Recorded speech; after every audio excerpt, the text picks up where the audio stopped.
A parent's gripping journey of awareness, acceptance, and appreciation of her two boys dealing with significant challenges brought on by autism. Bible News Radio starts right now.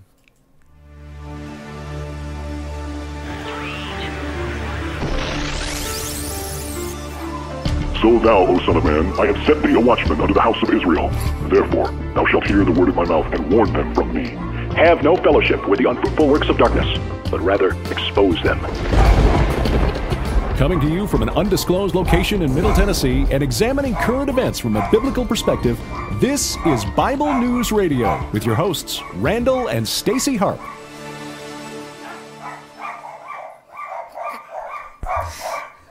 All right, hey everybody. Hear my dogs barking. You can tell we broadcast over our house, can't you? Anyway. Hey everybody, welcome to the show. Glad that you're here. And hey, sorry we're a little bit late, but you know us, we're never on time, just so you know. We try to be, but sometimes it doesn't work out. So I just want to say thank you guys for coming in and sharing this out. And I want to welcome everybody. Melanie, thank you for coming in. And let's see, who else can I see over here? Sherry, thank you for coming in. Lynn, thank you. Ian, hi Ian. And Tammy, thank you guys for coming in. And those of you who I don't know who you are, thank you guys for coming in. And Audra, you just sent me a message and you can't hear me because I'm actually on air now. But hold on a minute, I gotta message her and tell her that she's here. Or yeah, okay, good. She knows. All right. Anyway, okay. So anyway, hey everybody. Thank you for coming in. Tonight is going to be a really cool show. And if you guys know somebody with a learning disability who's in special education, who has a child of autism or anything like that, then you might want to share this out because it's going to be really encouraging for you. It will. I promise you. Because I read, I didn't read all the book, but I read a big part of the book.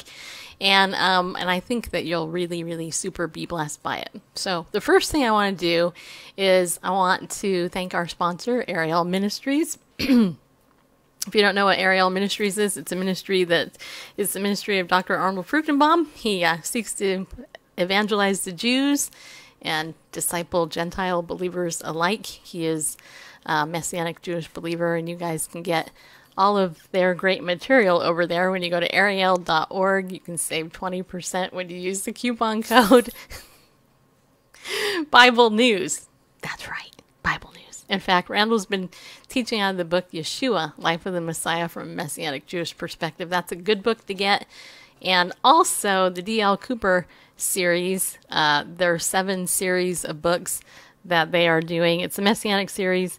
This is 7 books for $32, but you still save 20%, which drops it down $25 and some type of change. So if you want to support Ariel, go do that. Use Bible News. They know it's us that sent you. I think that's right. Yeah, I think so. Anyway. And then also our pillars of the community. Those are the people who donate to us on a regular basis and give us $25 a month or more so that we can feed, Grover and Tuggy Bear and Gideon, my cat, as well as myself and Bearface. Yeah, I don't have an animal name, just so you know. But anyway, you can go over to BibleNewsRadio.com/give and join the pillars of the community. And here's the best part. The best part is that if you do, not only will you feel blessed because you give to us, but here's the thing, we'll put you into our Facebook group for Pillars of the Community, where we put a lot of behind-the-scenes stuff, including, but not limited to, behind-the-scenes interviews with guests I have. And like recently, there's a brand new movie coming out about Steve McQueen and his faith. I don't know if you guys know this, but Steve McQueen was a Christian before he died. Hey, Denise, nice to see you. And also Greg Laurie, he's going to be a guest on our show, hopefully in the future, because he's the one promoting the Steve McQueen video. So we have that, plus a lot of other stuff. And you guys also get Pillars of the Community discount on our Bible studies that we're putting out now. We just put out our very first one called "Stop Lying to Yourself. Your Secrets Are Not Secret," and we're getting some good feedback on it. So basically, if you want to learn about that, go to twitter.com/Bible News Radio. Click on that pinned tweet that gives you all the information you need. And you can save 10% if you're not a pillar of the community. But if you are a pillar of the community, then, you save 20%. Unless you're one of my sweet and lovable pillars like Denise, who decided to pay full price. And so did Mark, by the way. See, my pillars love me so much, they don't even take the discount I offer. But anyway, so thank you guys for that. And thank you, Denise, for your endorsement. I totally appreciate it. And Melanie, thank you also, because Melanie is also a pillar of the community. All right. Am I forgetting anything, Bareface? No? I don't think so. All right. Okay. The other thing is, I'll remind you, tomorrow night, Pastor Pete is going to be on the show. As you know, Pastor Pete is also here on Periscope, and he's awesome. So make sure you join us tomorrow night, because we're going to be talking about whatever it is he wants to talk about, because he's Pastor Pete, and we just follow his lead, and he can do whatever he wants. All right. All right. Okay. All right. So here's the thing. The book that we're going to talk about tonight is called A Pair of Miracles, A Story of Autism, Faith, and Determined Parenting. Here's the book, and it's by Karla Akins, who wrote the book. And I can tell you what, this is awesome. This is a totally cool book. It's heart-wrenching in places, but it's totally cool, and you guys are going to love it. So let me tell you a little bit about Karla. She's the mom of 5 people. She, including twin sons with autism. That's the kid. Your cat has autism, Kate? Really? Oh, that's sad. I didn't know cats could have autism, but anything's possible, I suppose. Are you trolling me? You could be trolling me too. You might be trolling me. Anyway, Karla has a bachelor's in special education from Western Governors University and a doctorate in Christian education from Kingsway Theological Seminary. So she's a smarty pants. So you're a doctor? I didn't know that. Okay. Anyway, and she has nearly 4 decades of teaching experience in homeschooling, private school, and public education. She's served in ministry for more than 30 years, a co-minister at Christian Fellowship Church in North Manchester, Indiana, with her husband, Eddie. She's also a popular speaker at conferences and retreats, and she's authored a novel titled The Pastor's Wife Wears Biker Boots. That explains the motorcycle thing here. And she enjoys riding her motorcycle, sipping chai lattes. Did I say that right? I think I did. And snuggling with her 3 dogs and 2 cats. And also, she's an avid animal lover. And I learned this before the show. You guys are not going to believe this, but she loves Gary Stearman and L.A. Marzulli and Derek Gilbert. And all these friends are friends of mine. And so, anyway, she believes all the stuff we believe. That's what I want to tell you. Anyway, so, hey, Karla, thank you for coming on the show. Glad you're here. Well, thank you for having me. And how cool that we're in the L.A. Marzulli, Gary Stearman, Tom Horn, Derek Gilbert fan club together. I know. Well, what's weird is that I actually started promoting those guys 8 or 9 years ago. I interviewed L.A. when his first DVD came out on Watchers. Really? That's cool. And then I got the blessing of meeting Gary and Bob Ulrich. We promoted their conference last year, but I got to interview Tom about his book. What was his book? What book was it I talked to him about? It was the first one that he put out. Something Gates. It was the green book. Oh, yeah. Forbidden Gates? Forbidden Gates. Yeah. Yeah. Thank you, Bareface. Yeah. Forbidden Gates, I got to interview Tom and Nita about that, and then I got to interview Gary about his book, Time Travelers of the Bible. Yeah, I think I have every book. Yeah. That they've ever, I have a Defender Publishing library here at home. Yeah. Well, but so here's the thing. I've been interviewing these guys for years, but I've never actually met any of them in person. And this year, they're having their conference in Oklahoma, which is in driving distance from where we live in Tennessee. And Randall and I decided we would bite the bullet and just take the money and we're Good driving. For you. We're driving. So I got to meet them last year a couple times. I've seen LA twice in person, and I have not gotten to meet Tom, but I've gotten to meet Nita. Uh-huh. And I actually won a writing contest with Skywatch. Oh, you did? TV, yeah. And I'm in their book, Learning to Lean. Oh, cool. When they had their little writing contest last year. That's so cool. yeah, the first chapter in that book is about the boys, the twins. Very cool. So yeah, it is. I just love their ministry. So I'm really excited to meet you guys. Yeah, yeah. So yeah, it's so cool. Yeah, and I mean, Yeah. the enemy, he likes to discourage us, doesn't he? Just, but anyway. Oh yeah, it's just the way he works. But he's not going to win. Nope. All right, so we got that. We can talk about this whole stuff. Well, let me ask you, because you're actually a pastor's wife still, right?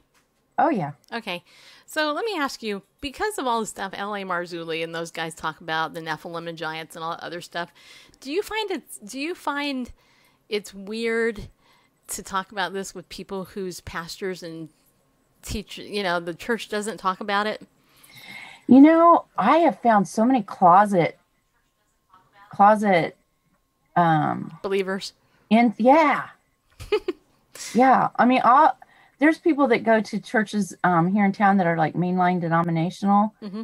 And I like, if I work with them, like I was a substitute teacher, and I've met people you'd never think were believers, but they're afraid to tell anybody that they are because of the doctrine of their church. So I started having these weekend prophecy club type get-togethers. I actually called it a yeshiva school. Uh-huh. And we would get together and just watch prophecy videos and debate things and, talk about the giants and the fallen angels and things like that. And yeah, I think there's a lot more of us than people realize. Yeah, well, it is interesting because, I'm not, I mean, I have a master's degree in clinical psychology. I was actually a therapist. I'm trying to share you out on my thing. Before God called me into doing this, and so everybody, sorry, I'm just sharing this out. Hold on. I want to get more people in here. They probably all went to Larissa's thing. Anyway, but yeah, anyway, but like for me, I knew Sharon and Derek Gilbert from 2005 because I started the very first blog for books thing. I just love them. But the thing is I thought they were weird. I was like, you guys are weirdos. And I kind of distanced myself from them. And then it was like 2 or 3 years after that. I forgot what happened. I started listening to different people, alternative radio, and I was like, oh, I should probably listen to these guys again. And then I became friends with them, and they promoted us out, and we started getting an audience, and it was weird. And I actually told them, I said, it's so weird, because I made this, like, it's like all of a sudden it made sense. Like the Book of Enoch and all that stuff, it just made sense. It was like there's this missing piece, and like what you said in one of your YouTube videos about the whole idea of in the end times the knowledge will be opened up and and all that stuff. So yeah, now I didn't know, Derek. I wish I remembered. I wish I knew how I stumbled onto all these people, but I don't remember. I'm just glad I did. Yeah, it's so weird. Okay. Yeah. All right, but that's not why you're here. I know you're here to talk about your book. No, but I could talk. I know. I could talk about it forever. Well, it is cool though, because prophecy is very important, and the church doesn't talk about it. So not as much. Now our church does. We're an independent church, a small little rural church, and our church does. We talk about it, although they do make fun of me sometimes because I talk about the alien deception. And one time when my husband was gone, I preached on the alien deception. So now there's a couple of them that kind of rib me about it, but I don't care. Yeah. All right. So, well, let's talk about your book, though. Okay. So, A Pair of Miracles. So, I was reading your book, and the first thing I have to tell you is the first chapter where you talked about, wait, I took a note. Here it is. You talk about baby Gabriel. I just wanted to let you know that made me like totally want to cry and like not continue reading the book because I was so sad after reading that. But it also told me a little bit about your heart, because you went on to talk about how you love animals and you wish you could have a zoo and you can't because it's you don't have, it's not zoned there, and plus your husband wouldn't allow you to probably. I don't understand. I mean, I want an elephant, but they won't let me bring one in. So you have a big heart, in other words. Yeah, I do. I've always loved animals, and the elephant's my favorite animal. That's why I said that. And most of my pets are rescues. And in fact, one of my dogs was given to me by a blogger who'd never met me, but he knew I loved animals, and he was passing away. And he gave me his Boston Terrier, and that's our little Jake. And we have a pug, a Boston Terrier, and a Golden Doodle. And the Golden Doodle and the Boston are rescues, and our cats are rescues. So the pug was from a litter that our daughter's dog had. But yeah, we love our little animals, our little critters. Good. All right. So tell me a little bit about Gabriel, the baby, and then how the Lord's given you a heart for the stuff that you're doing. Well, we were foster parents because after our first son was born, we were having fertility issues. So we decided to become foster parents, and we picked Gabriel up as a foster baby straight from the hospital. I was the first one that dressed him. I was the first one to give him an outfit. And we were through a private agency called Lutheran Social Services. And at that time, I don't know what they do now, but at that time, they would only allow childless couples to adopt. And they were having a difficult time placing him because of his family background for whatever reason. But it was only supposed to be like a few weeks, like 6 weeks. And it grew into 11 months. Well, anybody knows if you bring a baby home from the hospital and you're up in the middle of the night feeding them, and they learn to call you mama, and you're the only mama that they know. And then all of a sudden you get a phone call that says, well, we found a family. He was almost 11 months old when they found him a family. And boy, was that difficult. That was really tough. That was when I had to really depend on knowing that God is always up to something good, and he had a perfect plan for Gabriel. And I had to accept that it didn't include me. And of course, the devil tried to say, well, you're just not good enough. That's why God didn't pick you. But when I look at his picture, I still have a picture of him and his adopted parents on the day that they met him. I knew that it made them so ecstatically happy to have him in their life. And he looked like he could have been their little baby. He looked like he could have been ours too, but he was a delightful little baby. He was one of those cuddly, sweet, cooey Gerber babies, and I had just bonded so deeply with him. So it was really, really rough.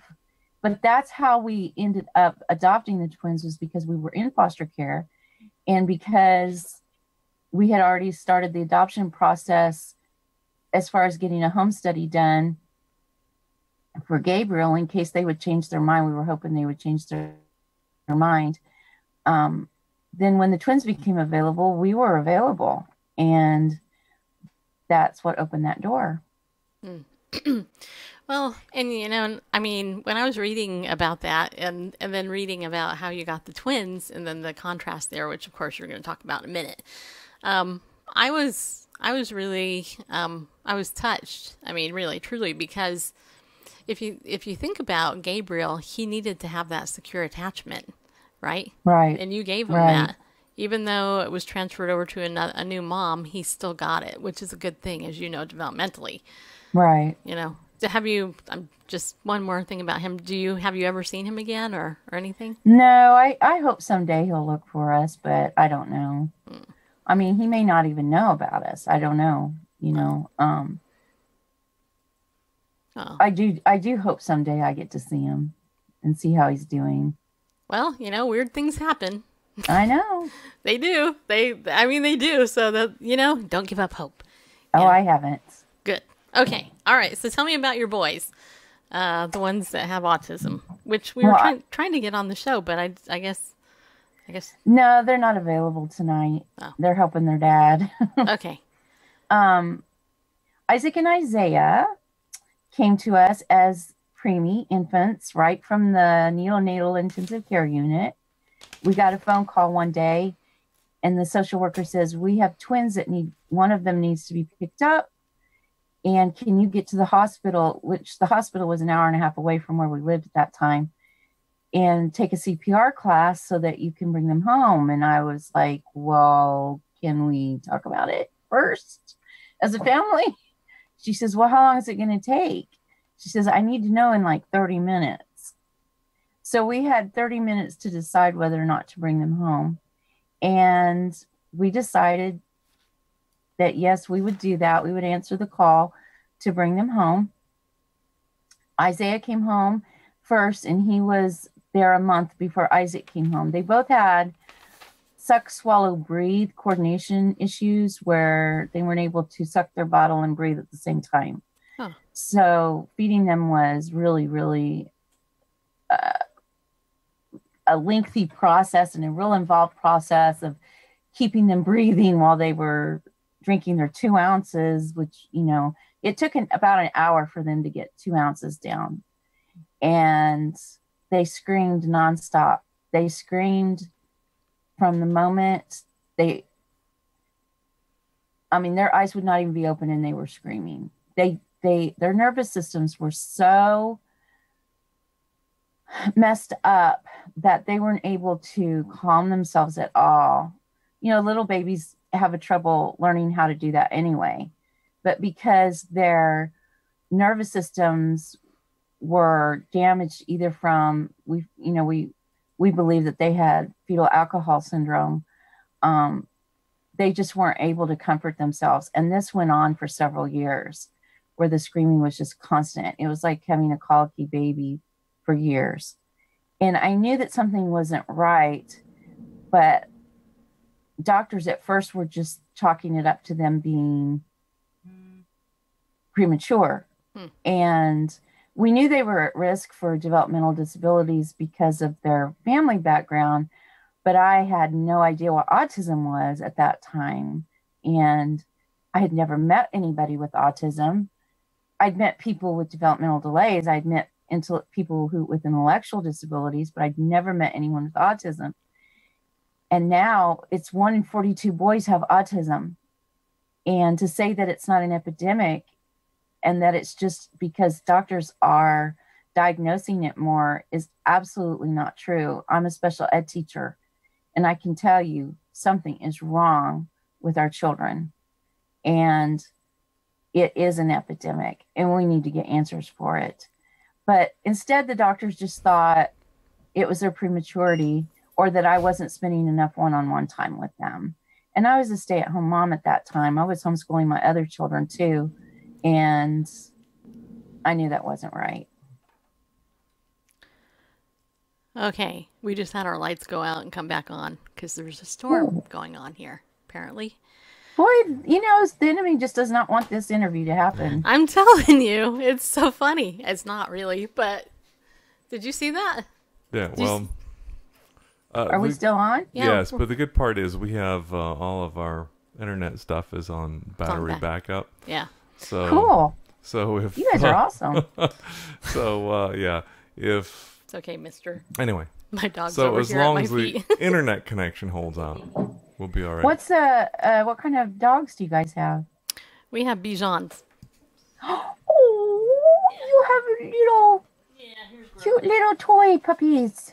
Oh, this is Grover. Look at there. Yeah. He looks like a teeny tiny little golden doodle. Yeah, he's not quite. He's a little bit bigger than he looks, but this is Grover. He's a scaredy dog. Yes, you are, huh, Oh, mister? you're scared, Grover. Hi, Grover. Hi, buddy. You should. How are you, buddy? Yeah, he can't hear you. Oh, sorry. Yeah, it's okay. But it's okay. I have a headset in, that's why I can't hear you. Won't be the first time I've talked to somebody and they weren't listening. Yeah, I hear you. All right, mister. We can go down. It's okay. All right. So anyway, yeah, he makes frequent appearances on Bible News Radio. Oh, that's neat. Just like Crusoe with Sharon and Derek and their dog. Yeah. We don't get to see him, but we hear him once in a while. They have a weenie dog. Yeah, their dog Sam. Took me a minute. Oh, Sam. Sam. I was thinking of Crusoe, the famous wiener dog. Never mind. Yeah. It's Okay. been a long day. I've been teaching special education all day. Thank you very much. Yeah. All right. So, okay. So let's talk about the Melanie in our chat room. She asked, "Do you happen to know how many percentages of girls have autism?" Because we know, what'd you say, it was 1 in 42 boys have I know it? it's 1 in 86 children altogether, but no, I don't know. It's not as high as the boys. That's a good question, though. Do you? I used to know the answer to that. I might have it here. So, but in your research, I mean, you know, you adopted these 2 boys, and this was way back in the 90s, right? I mean, that seems like so long ago. Right. They were born in 1995. 95. Okay. It's 1 in 189 girls. Okay. So 1 in 189 girls and 1 in 42 and 1 boys. in 42 boys. Do you have any theories or ideas about, boy, it's really coming down, about, I had no idea we were going to have rain tonight. That's so weird. It says here, partly, it's only 20% chance of rain, and all of a sudden we're having like this massive storm. That was so weird. Anyway, sorry. Do you have any idea what causes autism, or is it just like this mystery? Do you have theories? Because, like, I've heard that, you know, that it could be because of vaccinations. Yeah, that's what I've heard. I think there are several different kinds. I think there's a genetic kind of autism that people get, but I also think that it's a lot of things. I think we have a lot more metal in our environment that people are exposed to, that new mothers are exposed to as they're carrying their babies. I think it's our food isn't as good, but there's a lot of anecdotal evidence that vaccines do cause some of the autism. And some doctors say it's just coincidental, but if you go on vax.com and you watch any of the videos from vax.com, you can't help but just feel absolute righteous anger for those families who's, you know, they had perfectly healthy babies, and then they get a certain vaccine, whether it's the DPT or the MMR, and they lose their baby. They're not there anymore. They get that vacant look in their eyes and they stop talking. So I don't believe that's why my sons have it. I think that my sons have autistic tendencies due to fetal alcohol, probably. I mean, I don't know for sure, but we see an awful lot of autism now where the child is born healthy, perfectly healthy, and then after a vaccination, they change. And the thing is about vaccines in the United States, they haven't done any studies like they do other medicine where they study an unmedicated population against the medicated population to see what the side effects are. That's never done with our vaccines. Yeah. Well, you know, what's interesting is on Periscope, the Vaxxed people actually launched a channel on Periscope, and they have a pretty big following because they talk about it all the time. Right. And you know, it's really weird is that I have a lot of friends actually who have this, and it's irritating. It's irritating because it's maddening. They can tie it. They can tie it back. I just wonder if it's some sort of purpose. I mean, if it was done on purpose? Is it some sort of? I don't know. Do you know who Dr. Stan Monteith is? He sounds familiar, but I'm not placing him. He was really popular on alternative radio a while back, but he died. He went to be with the Lord, but he actually interviewed a guy who was talking about how like even diagnoses like ADHD were made up, and the medical doctor that came up with that diagnosis actually said, yeah, it was all made up. We didn't even, do any research. We just made it up. And then this ties into the pharmaceutical companies, which then go ahead and they experiment on people and they give them these drugs. Wow. And And it just, I believe in conspiracy theories. I don't think that they're conspiracy theories as much as they are truth. But the problem is the liberal media controls everything. Right. And they're certainly not going to tell you what, like, the vaxxed people will tell you, right? I mean, they do the research. Can you hear that? Yeah. That's rain coming on my window right now. Wow. That's how loud it is here. Wow. And we have a window downstairs that leaks. So, yeah. Uh-oh. It'll be... You need to go? No. It'll be fine. It'll be leaking, but whatever. It is what it is. It's not your fault. It's a long story. But anyway. All right. So, Randall's like getting up. Okay. So what else? Who will benefit from reading your book? That's a good question. Well, I wrote my book to share my story so that, well, first of all, I wanted to celebrate the life of my sons. We were told that they would never, I was told that to hope for them to read and be independent was pie in the sky thinking, and I might as well get over it. I was told that by a psychologist when they were 4 years old. And I was also told by their developmental pediatrician to give one of them up because I couldn't possibly raise two severely autistic. And at that time, they were severely autistic. They are no longer considered severely autistic. In fact, people who meet them don't even know they have autism until they spend some time with them and they start to see some of their quirks. They do, you can tell that they are, because they are also intellectually disabled, and their speech is affected. They have apraxia of speech, which means that they're not able to get the words, the way the words are supposed to be formed in their mouth. The message doesn't get from their brain to their mouth. So their articulation isn't always great, and their syntax is a little stilted and mixed up.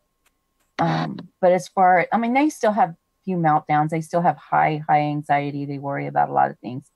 But the banging their heads on the cement floors and licking people's shoes and biting each other, that we don't have a lot of that anymore. Well, we don't have any of it. They don't bite each other anymore. They do fight a lot. But they're twins, and they're male, so they compete on everything. Everything's a competition between them. But and they live with us. I just wanted to share that God is always up to something good. And I wanted to encourage families who get this diagnosis and who wrestle with God and maybe are afraid to question God or afraid to wrestle with God. And I wanted to share that wrestling with them. When Job wrestled with God. He says, yes, I'm going to praise you no matter what happens to me, but I'm still going to bring my case to you. I'm still going to talk to you and bring my case before you. Mm-hmm. And I want people to have that kind of boldness with God. And I want them to realize that God has a purpose for their children and a purpose for their family. He's always up to something good. And that I wanted the church to recognize that there are families with children with disabilities, whether it's autism or other disabilities, that are unable to fellowship with other Christians because no one is reaching out to these families. And we were certainly dealt with in some negative ways. If our faith wasn't as strong as it was, if we weren't called into the ministry, I don't know, if we were just like, regular folks that were seekers, it could have turned us away from the Lord. Well, fortunately, we had that very strong foundation before we adopted the twins that, we ran to the Lord and not away. But yeah, you still had a pastor actually, say to you, do you think that you missed God's will by adopting these boys? And how did that make you feel? Coming from a pastor, your husband's a pastor, and I'm pretty sure it wasn't your husband that said that. No. He was, at that time, my husband was on staff of a very large church, very affluent church. This was the 90s. And, great big mega churches were springing up at different places, and appearances were very, very important in this church. And I think it was freaking the pastor out a little bit that we had these boys that were not acting in an attractive way. There were parents that were complaining about them being at that church because they'd actually bit a kid in the nursery. They didn't have words. They weren't able to speak. And, of course, biting, I wouldn't want my child bitten either. But people would come up to me and say, why don't you spank them more? Or when you found out they were damaged, why didn't you give them back? I had Christians say, well, you already have a ministry, so why are you adopting them? Or you're never going to have a singing career now because you're taking these boys on. But the thing is, anybody can have a singing career that can sing, but only I could be their mother. Yeah. And I'm their mom. And being a mom to me, and it still is, the most important calling that there is for a woman, as far as if that's what you're called to do, is being a good mom. Not everyone's called to be a mom, but I was called to be a mom, and I knew that. And my calling was sure. It was just as sure that I was called to be a mom as I was called to go into ministry with my husband. And how did it make me feel? I was angry when he said that. Fortunately, I was able to just say right back to him, and it was almost immediate. And I said, well, it doesn't matter now, does it? I mean, if I did miss God, what am I going to do about it now? I mean, how am I supposed to know if I miss God or not in this? And I guess I had enough confidence in the fact that I'd heard a teaching years before that, and it's always stuck with me. God would rather have you stick your neck out and step out in faith and answer a call that maybe, but at least you tried, even if you missed him. He's not going to hold that against you if you made a mistake. If I missed God's will in adopting these boys, which I don't think I did, but if I did, he's not going to hold that against me. He's going to give me the grace. He's going to turn that mistake into something wonderful. Yeah. And because I believe, are you there? Yep. Did I lose you? Nope. Okay. I believe that God is up to something good all the time. I believe I serve a good God. Amen. I don't believe God created autism. Yeah, I don't either. But we live in a fallen world, and we live in these avatars that are limited. That's right. Amen to that. Hey, everybody, you guys share this out, okay? Because, it seems so dead in here tonight. I don't even know what the issue is with Periscope. But anyway, yeah, Melanie's saying you were right to adopt the boys. And how can it be against God's will that you actually would adopt his children? I mean, you're actually, obeying the word of God, which, which says to actually take care of the orphans and the widows. And exactly. To me, that, and that's the scripture I stood on. Mm-hmm. That's why we went into foster care. I've always had a huge heart for ministering to children, and my doctorate is in Christian education, and I get really, really frustrated at the plight of Christian education in our culture today, because I just don't think it's where it should be. And true religion, Jesus said, was taking care of the children and the orphans and the widows. I don't care how great you speak in tongues, or how pretty you sing, or what you prophesy. If you don't have a heart for the disabled, widows, orphans, it tells me a lot about your character. And I'm not saying everyone's called to be in the trenches, but we should at least have a heart to help. Yeah. Well, it's funny because I agree with you. I mean, and not everybody is called, but it's interesting. My husband and I, we don't have children, and that wasn't by choice. It was by bodily design. I couldn't have kids, but it has never ceased to amaze me being in the church. I wasn't raised in a Christian home, neither was my husband, but I've been in the church for over 30 years. And the number one need that always actually every church has is work for children's ministry, right? Right. People are always begging, give me, I want, do that. And I'm going to tell you something, this past Sunday, the pastor at the church I go to was up there again asking for volunteers. We need teachers for Awana. Can we get some teachers for Awana? Just go help the kids out, blah, blah, blah. And after the church service, I went up and I said, I'm going to volunteer. They're like, have you taught before? I said, I do, no. I mean, I have worked in kids ministry before, but not for a long time, not many years. And they're like, okay. And so I go back and there's 3 other women just like practically jumping in for joy that I volunteered. And, and then I found out how long the commitment was. And Randall's like, are you sure you want to do that? I'm like, what? Well, I said, and it'll be hard. I'm not going to lie. It's hard. It's not easy. Yeah. Teaching children isn't easy, but it's necessary. I think it's Judges 10, where a whole generation rose up and they didn't know God. We're right there now. Well, but I have kids that come to my little Indiana rural church, never heard of Jesus. I remember a couple of years ago, I was directing a Christmas program. Mm-hmm. They didn't know what a shepherd was. They never heard the story of Jesus's birth. They knew who Santa Claus was, but they'd never heard the story of Jesus's birth. They didn't know what an angel was. They didn't know what a shepherd was. Yeah. And it blew my mind. Yeah. They don't know the basic stories. They don't know David and Goliath.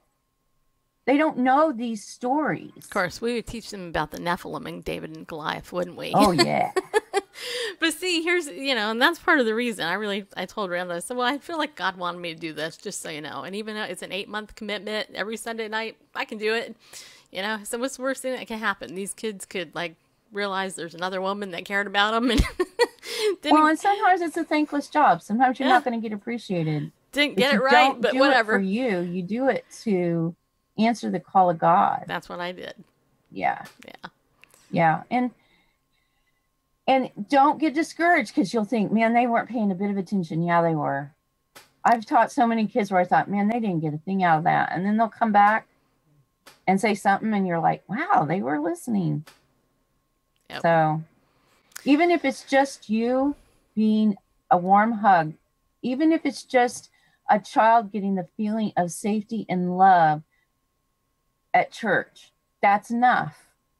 Because you wouldn't believe how many kids I come in touch with every single day at school that do not know they are loved. Oh, they don't know it. I would. I actually was a therapist in a school for 3 years. Oh, that's right. For 3 years. But most people don't know that, And right. Suicide is such a high epidemic. And it's primarily among the young people today. It's huge. It really is. In fact, I think it's tonight over at Jack Hibbs Church, Calvary Chapel, Chino Hills. Ray Comfort is releasing his newest video on the suicide epidemic. Oh, wow. So, but, okay. It looks like we got about, 10 minutes left, 15 minutes? What do we got, Bareface? Can you tell me? Really? We've been not talking that long? Mm-hmm. Yeah, about 15 minutes. About 15. Okay. So let me recap. If you guys just came in, our guest tonight is Karla Akins, and she's authored this brand new book called A Pair of Miracles, A Story of Autism, Faith, and Determined Parenting. I'm going to hold this up because I don't think I gave Bareface the graphic to put up there. But you guys can get this at Amazon. And you can also go over to karlaakins.com. It's KarlaAkins.com. Go there, karlaakins.com. And she's also authored, you've authored other books too. Why don't you tell us what some of the other stuff is you've done? You ride a motorcycle. Do you know who Lisa Harper is? She rides a motorcycle too. I don't know if she sounds familiar. She was a woman of faith. She adopted a girl from Haiti. Oh. Named Missy. I'll have to look her up. Yeah. I wrote Pastor's Wife Wears Biker Boots because I am a pastor's wife who wears biker boots sometimes when I ride my motorcycle. And it was kind of funny. I learned to ride a motorcycle kind of to prove that I could do it because my husband and my son rode motorcycles and I felt left out. So I wanted to learn how to ride my own ride, and I did. And I was I was in my 40s at the time. And You're in your 50s now, right? Everybody that's read the book really likes it. It's funny. It's a funny book. It's about, and it has a child with autism in it. The pastor's wife has a child with autism, and she has a prodigal son, and it's a real picture of small town church life, funny stuff that happens. And how I got started getting my first book that I ever published in print that was just my own book was actually a book about Canada for middle grades. And I was asked to write that by a homeschooling publishing company. And that's where I got my start. And so I've written other biographies for kids. I wrote one on Sacagawea and one on Jacques Cartier, and I'm writing one on Marco Polo right now. Wait, I'm laughing at the Marco Polo one because there's a mobile app called Marco Polo that I use all the time.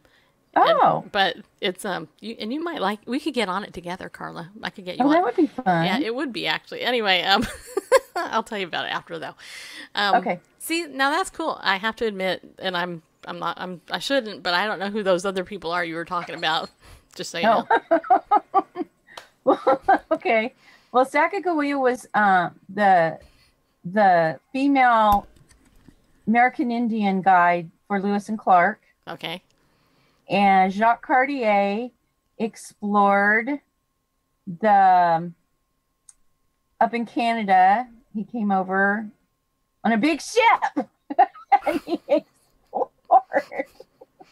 Am I the only one that didn't know who these guys are? Put a 1 if I'm the only one. Put a 2 if you knew who these people were. Just, make me feel good, peeps. Okay? Just saying. That's 2, hilarious. You knew who they were, Randall? Yeah. Of course you do. You know everything. Whatever. That's okay. That's okay. That's all right. This isn't a competition. You weren't homeschooled. That's probably why. I wasn't. Well, neither was he. I wasn't either. Mr. Smarty Pants across. But hey, I gotta tell you one thing. My pastor's wife also also rides a motorcycle. Denise, really? You knew who they were? Okay, well, you're a little bit older than me, okay? How old do you gotta be to know who these people are? I'm only 48.7. You should have learned about them in school. Well, I didn't. If I did, I forgot about them. You probably forgot about them. Yeah, that's probably it. Well, Jacques Cartier, I give you a pass on, but you should have known about Sacagawea. Nope, never heard of Because them. of Lewis and Clark. Yeah, and she was on the. I'll put myself on here. Yeah, why don't you join the conversation, Mr. And she Bareface? was recently put on U.S. dollar, the Sacagawea dollar. Well, I don't know about recently. Well, but within our lifetime. within the last 100 years. no, like within the past, like 50. I was gonna. I'm not 50 Whatever. yet, so there. I was gonna say 20 years, but Yeah, it's been 20 years or Yeah. so. Denise is over 60, so she knew. Just so you know. She's a wonderful lady. I really enjoyed writing about her. That's cool. She went through a lot. Do you know who Dr. Konchal-Batikov is? No. Why not? Do you know that this guy is actually the #1 trainer of prairie dogs in the whole world? He actually deciphers animal language. I love it. Yeah. I got to meet this guy. Yeah, I can introduce you to him. Okay. You're like, I don't think he's a Christian, but I love animal behaviorists. yeah. And speaking of animal behaviorists, Temple Grandin is an animal behaviorist. She's a very famous doctor with autism. I don't know who she is either, but thank you. She's awesome. She's fantastic. So let me. What are some of the Well, okay. Let me get back to the personal aspect of this. Okay, so what are some tips you can give for people like me and Randall who don't have children, or anybody who doesn't have a child with autism or Asperger's or anything like that, in order to kind of help alleviate and help out a friend that might have it, or might have children with it? Well, I think the main thing is offer to lighten their load a little bit if you can, if it's just running an errand for them, because it's really hard to be spontaneous when you have children with autism. My husband and I hardly ever get to be alone because the boys have to be supervised all the time. one thing people need to understand is you can't spank autism out of a kid. In fact, spanking children with autism will do no good because they don't understand cause and effect.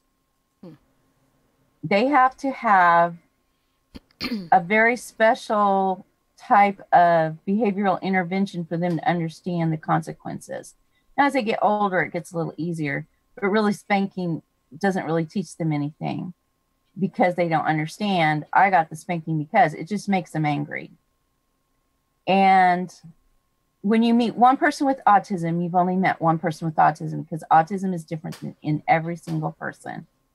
It's not the same in everyone. It's a neurological disorder. It is not a mental illness. It means that their brain is wired differently and in a way that causes them to be afraid because their anxiety is super, super high. They have super high anxiety, and the primary emotion in people with autism is fear. So if you can remember that when someone, it seems like they're just being oppositional, like we would fight, not fight, but they would have a meltdown just coming out of the van or going into the van. Transitions were horrible when they were little. Mm-hmm. And that's because it's just the fear of the unknown. Everything was scary. And to this day, they still have, they've learned to cope, but we still have to talk through a lot of things, especially if it's a new situation. A lot of things. And I always hate it when they see my calendar and they see written on there that they have to have a blood draw or something, because they will agonize about that every single day until it happens. Or, anything that's out of the ordinary for their schedule. Are your boys, I think I would probably do the same thing, just so you know. I don't like having my blood drawn either. But imagine it being magnified like 100%. I can, actually. At least, that it and living with that feeling all the time. And then what people need to understand too is that the parents themselves, studies have shown that parents of people with autism have the same stress levels as combat soldiers. Yeah. Because we're on constant alert. We can never let our guard down. I have key entries in all my doors, on my office door and my bedroom door, because I can't leave them. I can't. They love to rifle through things and get into stuff, so they have to be watched all the time. Even though they're very independent, they still need to be watched to protect them from, doing something that could harm them. Yeah. I actually had a friend who hooked up with a neighbor's kid, I think it was, and they snuck out of the house through a dog door. Mm-hmm. And ended up on the roof of the house of their neighbor. They're very clever. In the middle of the night. Very clever. Yeah. And they're not afraid of things they should be afraid of. Yeah.